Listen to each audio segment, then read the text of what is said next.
우리 공동체에게 있어서 11월은 참 많은 의미가 있습니다. 먼저는 기도하는 달 11월로 우리는 지금 특별한 새벽을 깨우며 기도하고 저녁에는 다니엘 기도에서 기도하고 그리고 가정마다 골방을 깨우면서 자녀들의 손을 붙잡고 기도하는 중입니다. 제가 다니엘 기도회를 몇 해 해 보면서 느끼는 게 있어요. 뭐냐면 공동체가 함께 모여서 찬양하고 예배하고 간증 듣고 함께 주님의 이름을 부르며 기도할 때 성령의 역동적인 힘이 있다라는 것을 봅니다. 물론 시간이 안 되고 여건이 안 돼서 유튜브를 보고 개인이 은혜를 받을 수 있는데 저는 한 자리에 함께 모여서 뜨겁게 기도하는 그 자리 얼마나 소중한 자리인지 모르고 함께 나와서 기도하다 보면 기도 안 되는 그 연약한 사람조차도 함께 기도할 수 있는 시간이 됩니다. 새벽도 마찬가지입니다. 제가 가끔 새벽에 줌을 괜히 열었나. 왜냐하면 특별한 새벽 하자면 그래도 나오거든요. 근데 줌 여니까 안 나와요. 그래서 줌을 끊어야 되나 지금 제가 생각을 하고 있습니다. 그런가 하면 11월은요 감사의 달이에요. 우리 11월 셋째 주에 추수감사절 지키면서 우리는 또 하나님이 올 한 해 어떻게 돌보시고 이끄셨고 또 지키셨는지를 기억하면서 또 귀한 예물 준비해서 하나님 앞에 예배하면서 우리의 마음을 예물을 또 드립니다. 그것을 실천하기 위해서 우리가 153 감사 운동을 진행합니다. 여기서 말하는 일은요 하루에 한 번씩 선한 일 하는 거예요. 뭐든지 좋습니다. 누구에게 커피를 사줘도 좋아요. 누구에게 밥을 사줘도 좋습니다. 누구에게 한 번에 미소를 지어도 좋어요. 작은 선물을 준비해서 고맙다라고 실천할 수도 있을 겁니다. 하루에 한 번 선한 일 하기. 5는요 하루에 저녁에 자기 전에 5가지의 기도 제목을 여러분의 감사 노트를 하나 준비해서 스마트폰 아니고요. 감사 노트를 하나 준비해서 쓰기를 시작하십시오. 여러분이 그것을 그냥 한 줄만 써도 되고 글을 써도 돼요. 그러면 좀 달라질 거예요. 많은 사람들이 밤에 잘 때요. 두려움과 걱정과 염려와 근심과 분노로 잠을 든대요. 그러니 그 아침에 일어나서 그 정신이 온전하겠습니까? 그런데 우리가 자면서 하나님 앞에 감사를 적고 감사를 생각한다면 그 아침을 감사로 깨울 수 있지 않을까. 그래서 5가 하루에 5번 우리가 감사의 제목을 적어보자. 5가지. 3은요 웃으면서 감사를 고백하자는 거예요. 누구를 만나든 감사합니다 고백하는 거예요. 감사합니다. 저희 아이들이요 저를 닮아서 좀 샤이해요. 비웃으셨죠, 금방? 네. 비웃으면 건강에 별로 안 좋은데 샤이합니다. 저 안 닮았나? 하여튼 그래서 누군가가 뭔가를 주면 감사하다고 얘기해야 되는데 그냥 웃어요. 처음에 이게 속이 터졌습니다. 너 감사하다고 얘기해야지. 물론 웃으면 그 안에 모든 게 다 들어가 있죠. 그럼에도 불구하고 감사합니다라고 얘기해야 알죠. 고백하자는 거예요. 특별히 웃으면서 누구에게든 3번을 감사하자 고백하자. 이게 153 감사 운동입니다. 앞으로 우리가 추수감사절 준비하면서 2주간 연습해 볼 거예요. 아니 감사 운동을 실천할 겁니다. 그리고 이것은 또 다음 달 우리 예수님 탄생하시는 우리 크리스마스까지 진행해 볼 거예요. 가정에서. 그래서 가정이 어떻게 변하는지 그리고 감사하는 내 마음이 어떻게 달라지는지를 실천하면서 보고 싶습니다. 이유가 있어요. 그것은 11월 추수감사절 맞이해서 그냥 우리가 기계적으로 그래 하나님 앞에 이 정도 감사하면 돼 이게 아니고 우리의 삶의 전체를 범사를 평생 감사하며 산다면 우리의 삶은 전혀 달라질 겁니다. 그래서 영적인 훈련을 하자는 이유입니다. 153은요 성경에 나와 있는 물고기 숫자예요. 제자들이 예수님 돌아가시고 나서 디베레 바닷가로 베드로 포함해서 7명이 내려가거든요. 그때 부활하신 예수님을 만나요. 그래서 예수님이 금을 던지라고 그래요. 그때 잡혔던 고기가 무려 153마리입니다. 엄청난 물고기가 잡혔어요. 그런데 더 중요한 건 뭔지 아십니까? 그물이 찢어지지 아니해요. 그물이 안 찢어졌어요. 이게 무슨 의미냐면요. 우리가 우리 인생을 살면서 하나님께서 우리 가운데 주신 복이 있거든요. 그 복은 그냥 받을 수가 없어요. 축복의 그릇을 준비했을 때 하나님이 거기에 복을 주시거든요. 그러면 그 그릇이 없으면 아무리 복 주셔도 받을 수가 없어요. 그런데 우리가 그 축복의 그릇 만들자. 그래서 하나님이 우리 가운데 주신 온전한 복 하나도 놓치지 말고 그 복 함께 받아 누리자는 운동이 153 감사의 운동입니다. 우리 공동체가 한번 실천했으면 좋겠습니다. 저희 막내 서진이가 학교에서 지난번 방학 끝나고 감사에 대한 이야기를 글로 짧게 써가지고 왔어요. 그 앞장에는 Mom and Daddy 해가지고 엄마 아빠에게 엄마 아빠라고 이렇게 써왔어요. 그리고 그 안에 감사의 내용이 쓰여져 있는데 참 기가 막혀요. 우리 지난 그 세 번째 텀 때 오클랜드에 있는 목회자들이 수련회를 떠났어요. 노토로아에 잠시 다녀온 적이 있는데 저희가 묵었던 호텔이 그렇게 좋지 않은 그냥 괜찮은 모텔 수준보단 조금 괜찮은 그런 호텔에 머물렀었거든요. 그 첫 번째 이 아이의 감사가 호텔 방에 들어가는데 얘는 처음 본 것 같아요. 카드키를 대면 문이 열리는 거 너무 신기하죠. 저희 큰 아이가 19인데 지금 저희가 휴가를 간 건 늘 텐트를 쳤어요. 한 번도 호텔에 묵은 적이 없거든요. 그러니까 이 아이는 7살에 생전 처음 신기한 걸 본 거예요. 너무 감사한 거예요. 그래서 문 열 때 되면 카드키를 주면 그 아이가 문을 열고 짜잔 하면 우리가 들어가는 거예요. 그게 너무 이 아이한테 신기했고 감사했다고 저한테 그런 키를 줘서 문을 열게 해줘서 감사하다고 썼어요. 근데 그거 끝나고 나서 더 큰 문제가 생겼어요. 뭐냐면 아이가 너무 신기하니까 아빠 이번 여름에 휴가는 호텔로 가재요. 언니 오빠들이 모를 것 같다는 거야. 그 문을 열면 카드를 대면 호텔 문이 열리는 걸 모를 것 같다는 생각인지 일주일간 우리가 호텔에서 가면 어떻겠냐고. 저는 아직도 텐트 쳐야 된다는 생각이 있는데 그 아이에겐 그런 마음이 있는 것 같습니다.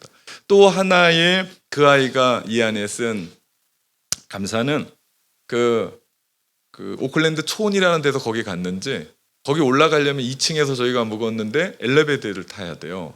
그 길밖에 없어요. 엘리베이터도 아주 조그마요. 그리고 덜컹거려요. 근데 그 아이가 그라운드 내려갈 때 그라운드 누르고 1층 누를 때 1층 누르는 그게 너무 감사했대요. 자기한테 그 누르는 기쁨을 줘서. 저는 그걸 보면서 촌에서 갔긴 갔나 보다. 그거 눌렀다고 고마워하자니 라는 그런 생각을 했습니다. 사실 저희 목회자 수련회가 밤에는 2시간, 3시간 넘게 강의를 들어야 돼요. 그러니 그 아이 혼자 있을 수가 없어서 여러분처럼 이 자리에 앉아서 2-3시간을 꼬박 그냥 앉아 있어야 돼요. 그리고 로토라에 가서 큰한 눕지 않아 못하고 올라왔거든요. 그런데도 좋았고 그런데도 행복했고 그런데도 감사했다라고 써 있는 거예요. 여러분 인생은 해석입니다. 내가 어떻게 해석하는구나. 저는 이 아이의 편지를 읽으면서요. 뭘 발견했냐면 그 아이가 쓴 건 아니에요. 인생은 해석이라고 그랬어요. 저는 이 편지의 열과 횡을 읽으면서 보이지 않는 글을 발견했습니다. 그 아이가 진짜 표현하고 싶은 뭡니까? 나는 엄마 아빠가 있어서 행복해요. 나는 엄마 아빠가 같이 있어서 감사해요. 제가 이 편지 안에서 그것을 발견했습니다. 그런데요, 오늘 본문 하박국이 동일한 고백을 합니다. 하박국은 주전 7세기의 하나님의 선지자였습니다. 하박국 선지자가 있었던 그 시대는 너무나 시대가 암울했어요. 나라가 망할 직전에 있었습니다. 신흥 세력인 바벨론이 일어나서 그 큰 도시 아수르를 잡아먹더니 그 다음에는 이집트를 몰락시켰습니다. 그리고 들려오는 소문이 유다 땅을 쳐들어온답니다. 피를 토하듯 하나님의 선지자가 그 시대의 부르짖음을 보면서 멸망 앞에 둔 그 하나님의 사람이 피를 토하면서 하나님께로 돌아오라고 얘기했는데 하나님 앞에 그 백성이 돌아오질 않는. 그러면서 들리는 소식이 하나님의 진노와 심판이 있는데 전쟁의 위협 앞에 있는 그 백성들을 보면서 하박국 선지자는 그 소식이 얼마나 무서웠는지 오늘 본문 3장 16절에 보니까 창자가 뒤틀리고 입술은 떨리고 뼈가 썩은 것 같은 그런 고통이 그에게 있었습니다. 여러분, 창자가 흔들리면 못 삽니다. 떼굴떼굴 굴러야 됩니다. 그만큼 몸서림치면서 하박국이 그 자리에 있는 겁니다. 우리도 살다 보면 이런 일들이 만납니다. 앞뒤 좌우 꽉 막혀서 빛이 보이지 않는 거예요. 빠져나갈 구멍이 보이지 않는 거예요. 계속 이렇게 살아야 되나? 절망과 회의가 다가오고 눈물과 슬픔이 우리의 앞을 가릴 때가 있습니다. 아직도 다 끝나지 않은 코로나가 우리에게 그럴 수 있고 코로나 다 끝나면 될 줄 알았는데 포스트 코로나는 우리에게 달려온 소식은 더 절망적이고 이렇게 하면 되겠다라고 생각했는데 삶의 실패를 맛보고 그래도 나는 몸은 건강하다고 생각했는데 나이가 들어가면서 몸이 아프기 시작하고 미래는 그래도 내가 뭔가 가지고 있다고 생각했고 뭔가 할 수 있다라고 생각했는데 미래가 밝지가 않을 때 많은 것들이 우리의 삶을 힘겹게 하고 어렵게 합니다. 말로 다 할 수 없는 답답한 그 상황에 하박국은 이렇게 탄식합니다. 17절 무화과 나무가 무성하지 못하며 포도나무에 열매가 없으며 감람나무에 소출이 없으며 밭에 먹을 것이 없으며 우리의 양이 없으며 외양간에 소도 없도다. 이 짧은 한 절에 구절에 없다 없다 없다 이것도 없고 저것도 없다 없다는 얘기가요 6번이나 나옵니다. 암담하고요 절망적인 거예요. 아무것도 없어요. 실로 다시 일어설 수 있는 소생 불가능한 그런 시간을 보내고 있습니다. 하박국은 지금 인생의 가장 캄캄한 한밤중을 살아가고 있는 중입니다. 그런데 놀라운 건요 하박국 선지자가 이런 상황에 있음에도 불구하고 노래한다는 사실이에요. 18절 나는 여호와로 말미암아 즐거워하며 나의 구원의 하나님으로 말미암아 기뻐하리로다. 아니 도대체 하박국은 어떻게 이런 상황에서 기뻐하고 감사할 수 있을까? 그 절망의 속에서 그 실패의 자리에서 그는 기뻐하며 앞이 하나도 보이지 않는데 그럼에도 불구하고 그는 감사를 할 수 있을까? 우리가 이 이유를 찾아보기 위해서는요 짧은 하박국 전체를 볼 필요가 있습니다. 3장밖에 안 돼요. 우선 하박국 1장에 보면요 그는 기도합니다. 근데 그의 기도를 가만히 들어보면 감사의 기도가 아니에요. 그의 기도의 소리는 원망의 기도고요, 탄식의 기도고요, 비통의 기도고요, 항변의 기도예요. 절망의 조국을 바라보면서 눈물이 쏟아지는데 그 시대에 하나님의 선지자가 말씀을 전하는데 백성이 돌아오지 않고 하나님 앞에 벌을 받는 그 상황에서 하박국은 하나님 앞에 절규합니다. 하나님 어떻게 그럴 수 있습니까? 이게 말이 됩니까? 어떻게 하나님 살아계시는데 이런 일들이 일어납니까? 아무리 하나님의 백성들이 잘못했다 손치더라도 그들은 하나님을 예배하지 않는 사람들입니다. 그들은 하나님을 모르는 사람들입니다. 이방인들보다 그래도 이들이 낫지 않습니까? 그런데 어떻게 이방인들을 통해서 하나님의 성전이 짓밟히고 어떻게 허물어지고 이 백성이 죽어나갈 수 있습니까? 이건 기도라기보다는요 항변입니다. 탄식입니다. 따지고 있는 겁니다. 그런데요 하박국 1장에 하박국이 기도하는 기도를 가만히 살펴보면 그 안에는요 흔들 수 없는 믿음의 고백인 것을 봅니다. 하나님이 없다는 얘기가 아니에요. 하나님이 여기 계시면 어떻게 내 삶이 이러냐는 그런 얘기가 아니에요. 하나님이 계시는데 하나님이 역사하고 살아계시는데 하나님이 통치하시는데 이 믿음의 확고함이 그 마음 가운데 있는 거예요. 그래서 무슨 얘기예요? 하나님을 초청하는 거예요. 하나님, 나는 하나님이 통치하심을 믿습니다. 나는 하나님이 살아계심을 믿습니다. 그러니 하나님 구원해 주십시오. 그러니 하나님 대답해 주십시오. 그러니 하나님 살아계셔서 역사하신 하나님이 이 모든 것들 인도해 주십시오라고 하는 절대적인 신뢰를 가지고 하박국이 하나님 앞에 기도하는 모습입니다. 기도가 그래요. 우리 11월 한 달 기도 운동 하잖아요. 그런데 기도 안 하는 사람은 안 합니다. 제가 그게 마음이 아파요. 기도는요 아무나 하는 게 아닙니다. 기도는요 믿음의 사람이 합니다. 저는 이거 확실합니다. 감사의 운동은 제가 나눠드리면서 억지로라도 뺄 수 있는데요. 기도 운동은 못 빱니다. 성도들을 전 도와줄 뿐입니다. 하는 건 여러분입니다. 믿음의 사람이 하나님 살아계신 걸 믿고 하나님 오늘 나와 함께 계심을 믿고 그 하나님 앞에 부르짖는 거예요. 남들이 저보고 왜 이렇게 기도를 세게 하냐 그러는데요. 저의 신앙 고백입니다. 왜 그렇게 기도를 크게 하냐고 그러는데 저의 신앙 고백입니다. 하나님이 없어서가 아니에요. 하나님 아니면 안 된다는 얘기예요.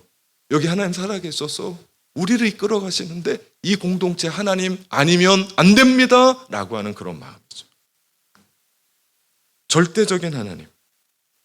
하나님은 그 심정을 아시고 그의 항변을 받으세요. 그러면서 하박국에게 말씀을 준비하십니다. 그 말씀이 하박국 2장의 말씀이에요. 하박국에게 이렇게 말씀하세요. 하박국아, 세상 사람들은 재산이 늘어나고 은행의 잔고가 늘어나고 부동산이 늘어나고 큰 집을 사고 큰 차를 사고 아이들 좋은 대학 보내고 좋은 직장 들어가고 세상 일이 잘 되어가는 재미로 산단다. 그러나 하나님의 백성은 하나님을 신뢰하는 재미로 산다. 이것이요 하박국 2장 4절의 말씀입니다. 뭡니까? 의인은 그의 믿음으로 말미암아 살리라. 의인은 그의 믿음으로 말미암아 살리라. 하나님의 백성들은 하나님을 신뢰하는 재미로 산다. 그렇습니다. 하나님 앞에 나와서 항변하듯 탄식하듯 하나님 앞에 기도했던 목 놓아 울던 하박국에게 하나님이 준비한 건 하나님의 말씀이었습니다. 여러분 삶이 어려우십니까? 고난 가운데 있습니까? 아무리 외쳐도 답이 없습니까? 안 될 것 같습니까? 힘듭니까? 이제는 포기해야겠다고 생각합니까? 이때 우리가 해야 될 일이 있는데요. 그것은 하나님 앞에 나오는 겁니다. 왜냐하면 우리가 하나님 앞에 나올 때 그분이 우리 가운데 말씀을 주세요. 그래서 인생 어려워도 실패하고 절망 가운데도 우리가 잊지 말아야 될 것은 이 예배의 자리입니다. 왜냐하면 하나님이 말씀을 통해서 우리 가운데 말씀하시고 왜냐하면 하나님은 설교자인 저를 통해서 여러분이 꼭 들어야 될 하나님의 말씀을 주시기 때문입니다.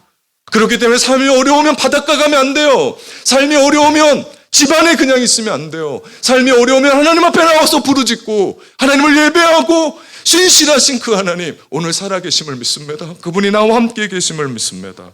그러할 때 그 방황하는 인생, 어려운 인생 속에 하나님은 말씀을 주시는 줄 믿습니다. 그것이 인생의 답입니다. 우리가 이걸 붙잡아야 돼요.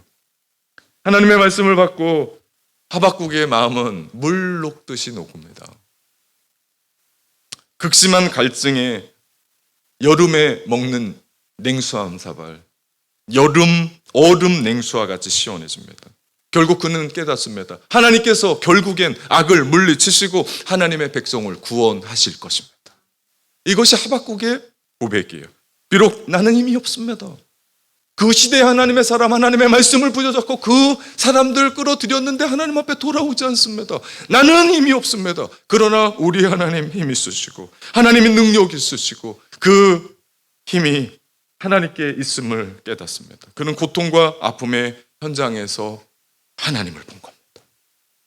여러분 우리의 인생의 고난과 아픔 속에 우리가 해야 될 일은요. 그 고난의 원인이 고통의 원인이 뭐가 있냐가 해석하는 게 아니고 그 속에 우리와 계신 하나님을 찾아야 되고 그 하나님을 보아야 될 줄 믿습니다. 그래야 우리는 그 고통 속에서 노래할 수 있습니다.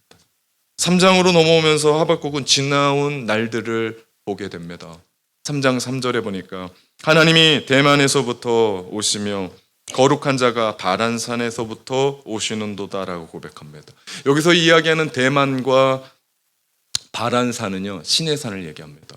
이스라엘에게서 신의 산은요 엄청난 산이었습니다. 왜냐하면 그들이 어디로 가야 될지 모르고 방황할 때 모래바람에 불어오는 그 사막에서 얼마나 더 가야 될지 정처 없이 걸을 때, 방황하고 있을 때 하나님은 그 시내 산에서 이스라엘 백성들을 만나시고 나는 너의 하나님이 되고 너희는 내 백성이 될 것이라고 하는 언약을 맺습니다. 광야에서 죽을 수밖에 없고 방황하고 불안해서 아무것도 할 수 없는 그들에게 말씀 주시며 약속했었던 산이 시내 산입니다. 너희는 내 백성이다. 너희는 나의 자녀다. 나의 백성과 나의 자녀는 내가 책임진다. 내가 다스린다. 그것을 확인시켜 주신 곳이 시내 산입니다. 하박국은 과거를 되돌아보면서 나의 삶 속에서 역사하셨던 하나님을 생생하게 만납니다. 과거에 자기 조상들의 삶 속에서 역사하셨던 그 하나님의 말씀과 약속을 그 당시에 있었던 그 자리가 아니라 그 약속을, 그 언약을 끄집어들여서 지금 내가 살아있는 여기 이곳에서 동일한 감격으로 하박국은 만나고 있는 겁니다. 위대한 사람들은요, 삶 속에 어려움이 없었던 게 아니에요. 환란이 없었던 게 아닙니다. 그들 모두는 비록 어려움 속에 있었지만, 죽음 앞에 있었지만, 고통 가운데 있었지만 과거에 역사하셨던 그 하나님을 오늘 이 자리, 그 고통 속에서 그들은 만나고 있었다는 거죠. 예배는요, 그 과거의 역사를 회상하는 거예요. 그래서 하나님께서는 출애굽 사건을 계속해서 회상하라고 이스라엘 백성들에게 절기를 주십니다. 그것이 초막절이고 그것이 유월절이고 그것이 오순절이었죠.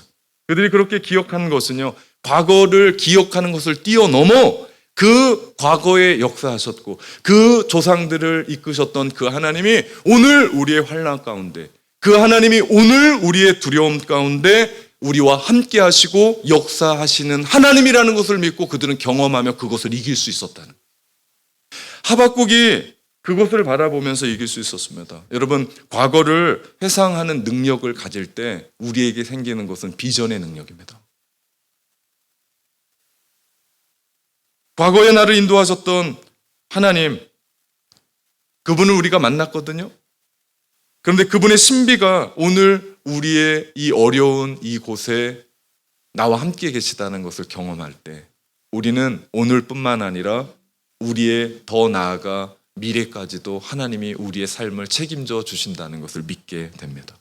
이것이 비전의 능력이에요. 하박국이 그걸 본 거예요. 지나온 여러분의 삶을 되돌아봅시다. 난 어떻게 살았는지, 그 막막한 인생의 산을 어떻게 넘어왔는지, 살얼음판 같았던 여러분의 삶을 어떻게 이끌어왔고 그 견고한 삶을 넘었는지, 아픔이 있었고 고난이 있었고 슬픔이 있었던 우리의 인생이었지만 내가 만났던 그 하나님은 크고 능력의 하나님이시고 그 하나님의 사랑과 섭리와 은혜가 거기에 있었기에, 하나님의 손길, 하나님의 도우심이 있었기에 우리가 그 모든 것을 넘고 여기에 온 것 아닙니까? 그래서 우리가 노래하는 거예요? 아니에요. 그 크신 하나님의 사랑 말로 다 형용 못하네. 하늘을 두루마리 삼고 바다를 먹물 삼아도 다 쓸 수 없었던 그 하나님의 사랑. 여러분, 그래서 우리가 잊지 말고 153 감사운동하면서 적어보자는 겁니다. 사람에게 언제 위기가 오는 줄 아십니까? 과거를 잃어버렸을 때입니다. 과거의 회상을 잃어버렸을 때 인생은 반드시 위기가 옵니다. 올챙이 시절 기억 못하면 우린 끝입니다. 내가 어떤 삶이 있을 때 하나님이 나를 구원하셨고 여기까지 이끄셨는지. 어려움은 언제나 있습니다. 지금 하박국은 창자가 뒤틀리고 입술은 떨리고 뼈를 썩이게 하는 것이 들어와서 뼈가 썩는 듯한 아픔을 가지고 살아온 지금 그 순간에 하박국이 붙잡은 거요, 전쟁의 소식이 아니었어요. 하나님의 손길을 기억했습니다. 오늘도 나의 삶 속에 역사하시고 살아계신 전능하신 하나님. 그럴 때 그는 인생의 가장 캄캄한 어두운 밤 속에서도 노래할 수 있었습니다. 18절, 나는 여호와로 말미암아 즐거워하며 나의 구원의 하나님으로 말미암아 기뻐하리로다. 하박국은 지나온 날들을 되돌아보며 깨달은 것이 있었습니다. 그것은 하나님은 늘 옳다는 겁니다. 하박국의 노래 이유가 여기에 있고 감사의 이유가 여기 있습니다. 이것을 깨달은 하박국은 비록 지금 처한 현실이 안 좋아 보이고 위태하게 보여도 힘겨워도 나를 구원하신 그 하나님을 인하여 기뻐한다고 고백하고 있습니다. 하박국은 그 놀라운 하나님의 은혜 인도하심을 바라본 겁니다. 하나님의 도우심과 하나님의 능력을 확신한 겁니다. 그리고 그가 노래할 수 있었죠. 지금 그 어떤 조건과 그 어떤 환경 때문이 아니라 하나님 때문이었습니다. 설교 서두에 말씀드렸던 우리 막내 서진이의 감사, 저는 그런 순수한 아이들이 좋습니다.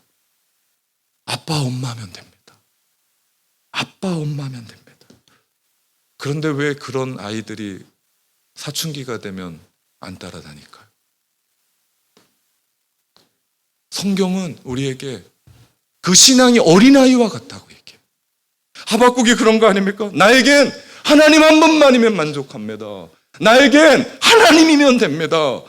나에겐 하나님이 옳습니다. 하나님만 있으면 됩니다. 그게 답니다 하고 하박국은 목 놓아 옵니다. 감사는 여기서부터 시작되는 거예요. 찬양은 여기에서부터 나오는 거예요. 오늘도 하나님은 일하십니다. 내가 평안할 때도, 내가 고난 가운데 있을 때도, 내가 형통할 때도, 나의 실패 가운데도 하나님은 정확하게 우리의 삶을 인도하시며 함께 하십니다. 그 하나님을 하박국이 발견하게 되었고 새롭게 고백하게 되었을 때 그는 인생의 한밤중에서도 하나님을 노래하고 절망의 순간 입술이 타들어가고 창자가 흔들리고 뼈가 썩어져가는 그런 뒤틀리는 그 고통 속에서도 그는 노래할 수 있고 감사할 수 있었던 것을 봅니다. 하박국이 감사했던 것은요, 그렇기 때문입니다. 그렇기 때문에 주님이 선하시기 때문에, 주님이 과거에 베풀어 주셨던 은혜 때문에, 주님이 모든 것을 다 주셨기 때문에, 주님이 십자가 때문에, 주님이 우리를 구원하셨기 때문에, 주님이 선하시기 때문에, 주님이 우리를 인도하시기 때문에, 주님이 구원하시기 때문에, 주님이 미래의 영광을 열어주시기 때문에 결국 승리케 해주실 것을 믿기 때문에 드리는 감사였습니다. 하나님이 베풀어 주신 수많은 은혜들을 깨닫기에 어려움 한복권 속에서도 승리하는 예배자가 될 수 있었던 거죠. 오늘 우리도 다른 어떤 것이 아니라 하나님 때문에 감사합시다. 하나님 때문에 노래합시다. 하나님 때문에 즐거워하시기를 주님의 이름으로 축원합니다. 비록 지금 극한 고통과 절망 속에 있지만 하나님이 주시는 하늘의 소망과 그분의 은총을 바라보며 한밤중에서도 노래할 수 있는 사람은 결국 감사할 수밖에 없습니다. 이것이 믿음의 감사죠. 우리의 2022년을 생각해 봅시다. 그리고 되돌아봅시다. 하나님이 어떻게 이끄셨는지를 바라봅시다. 그리고 감사합시다. 사랑하는 참된 가족 여러분, 이런 감사하며 오늘을 하나님의 나라로 살아냅시다. 아멘.